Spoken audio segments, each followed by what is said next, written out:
What up, fam? Get on the support of Mary Lee, that's between Mary Lee and the originator of rap. Today is Wicked Wednesday in my city, Chicago. I spell it SHECARGO, but it is supposed to be spelled CHICAGO. Today is, like I said, Wicked Wednesday, and the year is supposed to be 2020, but 9 times out of 10, it is probably 2019. Either way it goes, they say if you tell a lie long enough, it will become the truth. I try not to tell lies, but I only tell my story according to how I was told or experienced it, or how it has been betrayed to the world. So it's today, really Wednesday, December 23rd, 2020.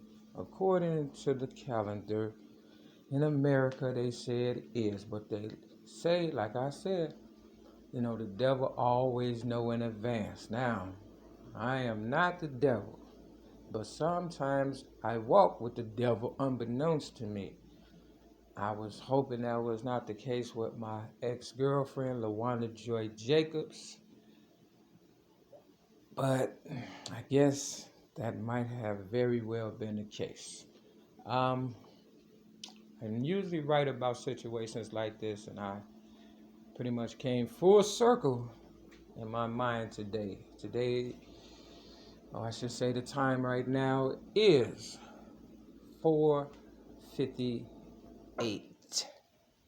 4:58, but my Sony digital clock says 5:58. Now it's 5:59. Okay, and if I was coming from behind, the year would be 1995, and I got, of course, 5 on me. Mary Lee, your ghetto news reporter and the originator of rap. Now, according to the truths that I know to be, in 1995, I gave Oprah Winfrey my story a second time. In 1995, I put my voice to the Sound of Music and the Martin Luther King I Have a Dream speech. And I said, don't forget the women. I should have said, don't forget the women, men, ladies, children, all walks of life. But I didn't, so I'm saying it now. I just said it, so I shouldn't have to say it again. I gave it to her, my story, again. I say again because I also gave it to her in 1984 at the age of 17. And the Color Purple movie is based loosely on my, truths, abuse, things of that nature, or whatever that I was going through.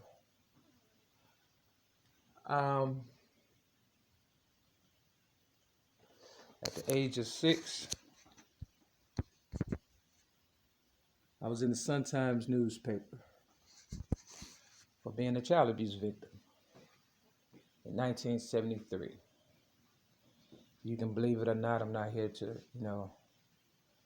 convince you one way or another. If you don't know me by now, just like Hale Melvin and the Blue Note said, you will never ever know me. Now, after I gave Oprah my story, again in 1995, and I was staying with a lady that I knew by the name of Donna Marie Evans, who was 9 years my senior. I was 18 when I met her on a King Drive bus with my supposedly niece, Juanita Nelson, aka Nene. And Donna Marie Evans was 27 years of age. Now, if it wasn't a setup from the beginning, Donna Marie Evans would have never tapped me on my shoulder and gave me her phone number, because I was with my niece, and that could have been, my girlfriend, because we was kind of around the same age. You understand what I'm saying? And my niece, she looked like she was about my age, but she was, younger than me. And I looked at the guy that Donna Marie Evans, the Italian stallion, was sitting next to. And I said, "You don't want her?" And he was like, "No, she wants you." Now, you got to remember, people, I'm 18 years old. I'm trying to make a name for myself. I'm the originator of rap at the time. I didn't think much of it because rap was coming up and now it has surpassed all genres of music. And they are taking my rap legacy, money, property, prestige, and my livelihood away from me, family, friends, and all that. You understand what I'm saying? And now they're coming out with Ma Rainey, a blues singer played by Viola Davis. Now, Young M.A., she doesn't look like me. She's a rapper, because they had a backup plan because they don't want to pay the original, which would be me, because I'm worth at least a gazillion dollars now. You understand what I'm saying? Real talk, and there's only so many billion people in the world, but that would have been too much like right to give everybody $1 billion, I guess. And, we have fun and do things the right way. So they just wanted to embarrass me, throw me under the bus, and kill me and start the game over with Young M.A. And then the blues people, who were losing money, they could just, steal the rap legacy and, rappers' money, I guess. I don't know. Like I said, it's enough money to go around, but for some reason, people just don't want me to have anything. So we're going to find out. So because I gave open my story in 1995, again, they labeled me crazy, okay? Threw me in the psych ward, Steve Madden Hospital in HINES, Illinois. And they made me sign, some paperwork, getting some Social Security, right? So right now, to this day, I get less than $800 a month. Imagine that. After 1995, and this is the year 2020, right? 2020 vision. They trying to take that too. My vision and the so-called little money they didn't give me or whatever.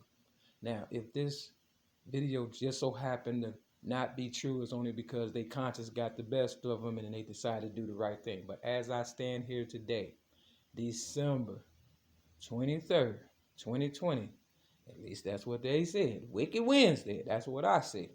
You understand what I'm saying? I am in sound mind and body, according to, you understand what I'm saying? This here truth. Now, if it's another game being played, I don't know anything about that. I'm just telling you my story. Now, in order for me to get out the hospital, they said, you have to sign this paperwork, to get Social Security. I said, I want the Social Security because I knew I was a writer at the age of 8 because I am the originator of rap ever since 1975. But they said you can't get out unless you sign off on it. So I signed off on some paper, but I wrote Snowy next to the date. But the date on the paperwork was backdated to make it seem as though I was in the hospital the same time that I had given Oprah Winfrey my story, which was December the 26th, 1995. Because I had wrote 2 times. I gave her the second copy and the original, I had, but I still got it on video. I believe it's on Oprah's part 2. I'm going to put it in the description of this video. And you'll get the name of that when I get through with this video. But yeah, so my high power told me to write Snowy on it. You understand what I'm saying? Because I knew the devil was trying to trick me because I went sober. I wasn't drinking, drugging, smoking, or fornicating like I am not to this day.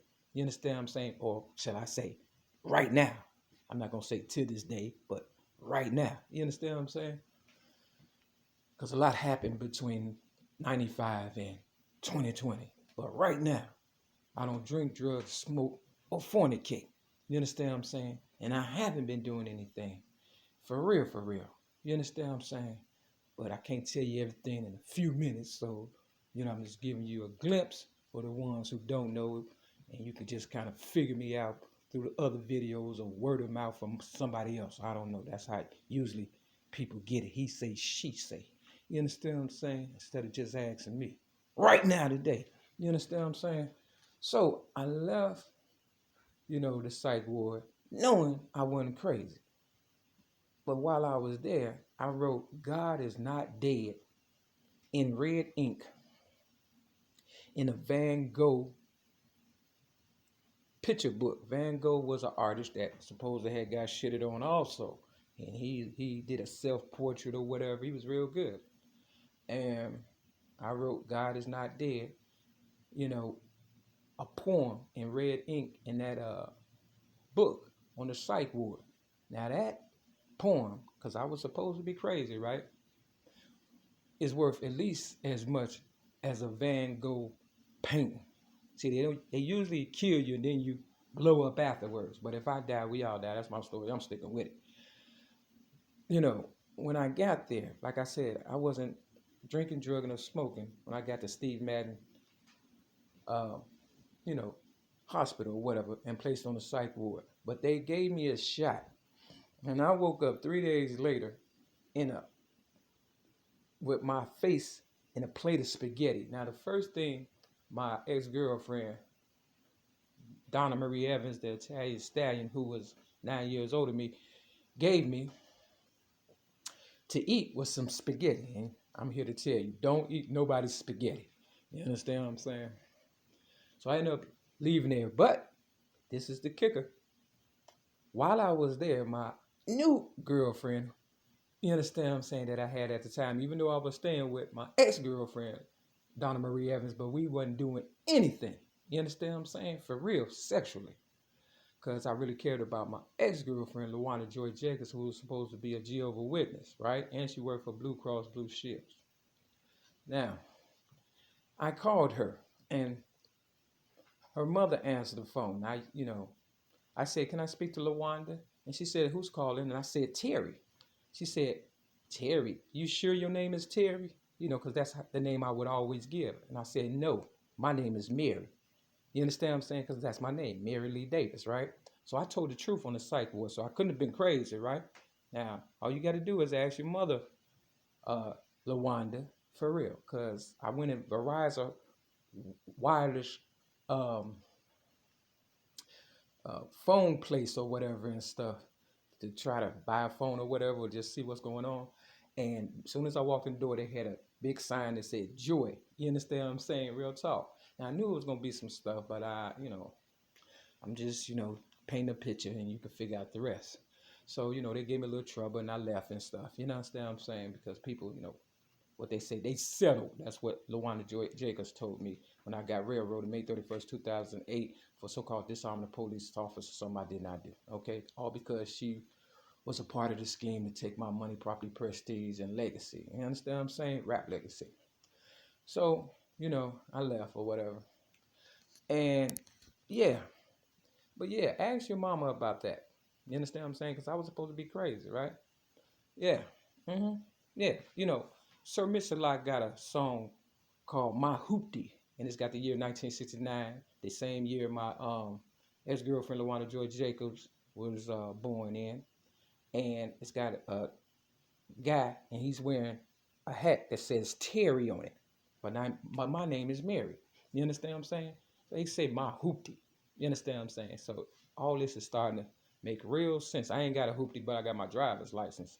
But I've always had a hoopty, and they got a Mercedes. And my ex-girlfriend, she liked Mercedes, or she let me drive her father Mercedes. You understand what I'm saying? At one time, but she ended up with a Saturn. Long story short, I ain't got no car. You understand what I'm saying? And I'm looking for a T-top, drop-top Cadillac truck, because that's my vision. You understand what I'm saying? That's another one of my visions and stuff. Long story short, this video might not make sense to anybody but the people who know me for real. And that's all I wanted to do.